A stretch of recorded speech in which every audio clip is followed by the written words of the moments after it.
నేను డాక్టర్ వసుంధర అండి. ఈ మెడికల్ కాలేజెస్ ప్రైవేటైజేషన్కి వ్యతిరేకంగా ఏర్పడినటువంటి పరిరక్షణ కమిటీకి కో కన్వీనర్గా కూడా ఉన్నాను.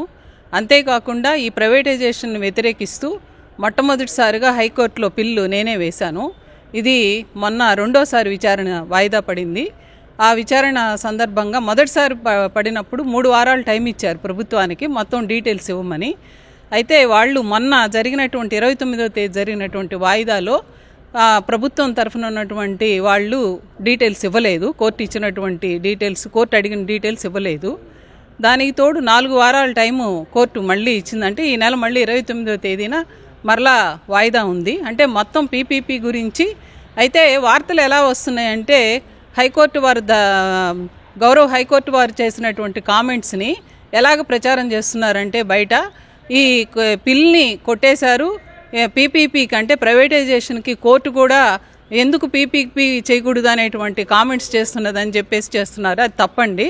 ఎందుకంటే వాళ్ళ వాదనల్లో ప్రైవేటైజేషన్ గురించి ఏమనుకుంటున్నారు, ఏంటి, దీని వివరాలన్నీ ఇవ్వమని చెప్పిన తర్వాతే మేము దీనికి తుది నిర్ణయం తీసుకుంటామని అంటూ విధానపరమైన నిర్ణయాల్లో మేము కలుగు చేసుకోలేము, ఈ వివరాలు చూసిన తర్వాతే ఈ టెండర్ ప్రక్రియను ఆపుతామని చెప్పేది గౌరవ కోర్టు వారు చెప్పినటువంటి విషయం.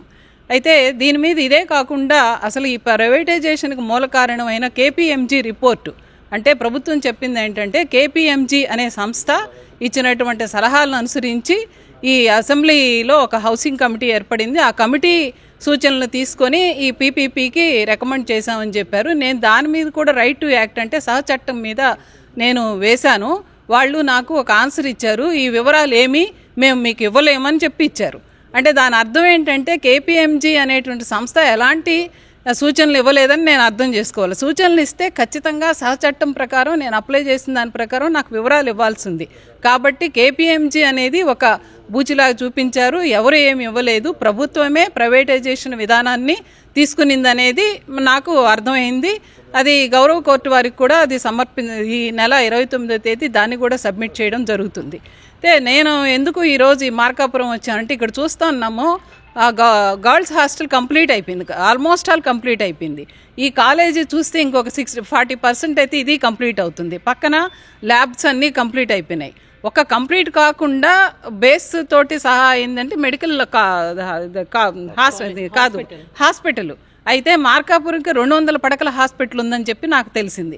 కాబట్టి దీన్ని సత్వరం అంటే ఇంకొక 200 కోట్లు పెడితే ఇది కంప్లీట్ అయిపోతుంది. చక్కగా ఇక్కడ ఉన్నటువంటి వెనుకబడినటువంటి ఈ డ్రై ల్యాండ్స్, ఇవంతా డ్రై ప్రాంతం, ఈ ప్రాంతం అంతా ప్రకాశం జిల్లానే కొంత డ్రై ప్రాంతం.